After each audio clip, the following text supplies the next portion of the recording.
Hello guys, good morning. आज disco में सुबह का व्यू देख लीजिए। आज बीज है इसलिए बहुत गाड़ियाँ वगैरह देखो बहुत जा रही है रोड पे। लग रहा है पकौड़ा। कहाँ जा रहे हो आप?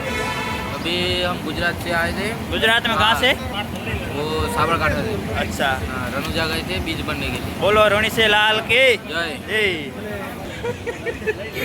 रोनी से लाल की जय रोनी से दरबार की जय।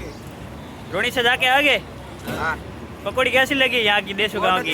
अच्छी है। पहली बार ऐसी चटनी खाई हमने। हाँ, उधर मिलती है क्या गुजरात में? नहीं, वहाँ पे ऐसा नहीं मिलता है। हाँ, इधर खाने के लिए बहुत भीड़ होती है। हाँ हाँ, वो बीज आए थे वहाँ पे खाते इसलिए तो वापस आए अभी खाने यहाँ। कैसा लगा रोनी से जाके? बहुत अच्छा लगा। बहुत अच्छा लगा। आ गया और अंकल कैसे हो? अंकल कैसे? बढ़िया। कैसे हो? जय बाबा। जय बाबा की।